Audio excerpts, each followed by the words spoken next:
এই দেখতে পাচ্ছেন আমরা আমাদের লাউ গাছে কিভাবে সার দেই এগুলো এই ভিডিওতে দেখতে পারবেন ইনশাল্লাহ। এই দেখতে পাচ্ছেন, আসসালামু আলাইকুম। এই দেখতে পাচ্ছেন আজকে আমরা আমাদের লাউ গাছের জন্য সার ভিজিয়ে রাখবো।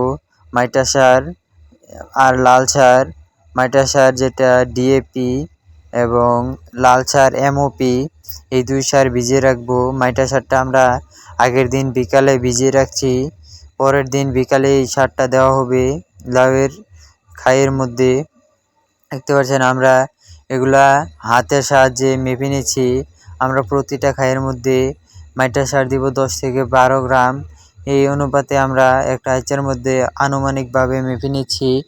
একটা আইচার মধ্যে আমরা কয় খাইয়ের জন্য সার দিব এটা মেপে নিচ্ছি। ওইটা মেপে তারপরে আমরা দিয়ে দিচ্ছি। এইটা বালতির মধ্যে ভিজিয়ে রাখবো। আগের দিন বিকালবেলা ভিজিয়ে রাখা হচ্ছে, পরের দিন বিকালবেলা এগুলা লাউয়ের খাইয়ে দেওয়া হবে।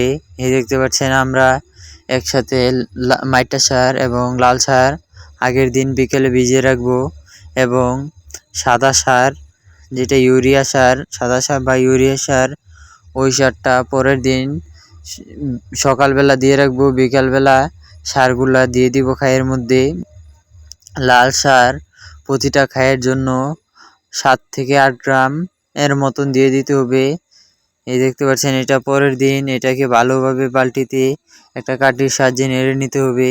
এটা হাতে নাড়লে হাতটা একটু ফোটা ফোটা হয়ে যাবে বা হাতে একটু সারের গন্ধ করবে, তাই আমরা একটা কাঠির সাহায্যে নেড়ে নিচ্ছি। দেখতে পাচ্ছেন পরের দিন সকালবেলা আমরা বালতিতে কিছু ইউরিয়া সার মেপে নিচ্ছি, মেপে দিয়ে দিচ্ছি। দেখতে পাচ্ছেন আমরা ইউরিয়া সার প্রতিটা খাইয়ের জন্য 10 থেকে 12 গ্রাম করে নিয়ে নিয়েছি। এটা আমরা প্রতিটা খাইয়ের জন্য নিয়ে নিয়েছি একটা আইচার মধ্যে মেপে। এটাও আগের সারের মতন মেপে আমরা নিয়ে নিয়েছি। তারপরে এটা থেকে আমরা ভিজিয়ে বিকালবেলা এই দেখতে পাচ্ছেন সারের পানিগুলা মাপা হচ্ছে এক বালতি থেকে আরেক বালতিতে।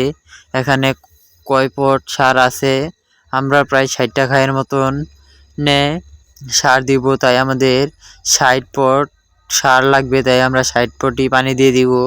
এখানে প্রায় 30 পটের মতন ছিল, আরও 30 পট পানি মিক্স করে নিতে হবে। তারপরে ওখান থেকে এক পট করে আমরা পুরো এক খাইয়ের মধ্যে 1 পট করে দিয়ে দিব। এই দেখতে পাচ্ছেন এখানে 1 পট করে দিয়ে দেওয়া হচ্ছে। এখানে আমাদের জ্বালাপাটে পানি দেওয়া হচ্ছিল, ওখান থেকেই আমরা কিছু পানি নিয়ে তারপরে আমরা লাউ ডালে দিয়ে দিচ্ছি। এই জ্বালাপাটের পানিগুলো আমরা আগে আমাদের ধানের জমি থেকে দিতে পারতাম। এই বছর আমাদের ধানের জমিগুলো আগে সেচে মাছ ধরে ফেলাতে আমরা এই পানিগুলো আমাদের বাসা থেকে নিয়ে পাইপের মাধ্যমে তারপরে দেওয়া লাগতেছে। দেখতে পাচ্ছেন ওখান থেকে আমরা লাউ গাছে সার দিয়ে দিচ্ছি,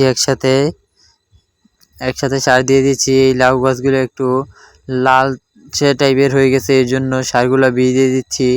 ভিজিয়ে সার দিলে লাউ গাছ দ্রুত বড় হয় এবং লাউ গাছের ফলনও ভালো হয়, ডোগাও ভালো হয়।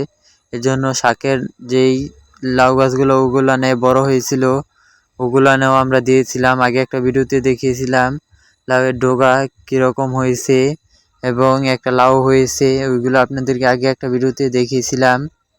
মিষ্টি লাউ হয়েছে দেখতে পাচ্ছেন। এখান দিয়ে টালের নিচ দিয়েও আমরা সব কয়টা খাইয়ের মধ্যে আমরা পানি দিয়ে দিব এবং পানির সাথে সার মিক্স করে একসাথে দিয়ে দিব। প্রতিটা খাইয়ের জন্য 1 পট করে সার 1 বালতি পানি দিয়ে দিব।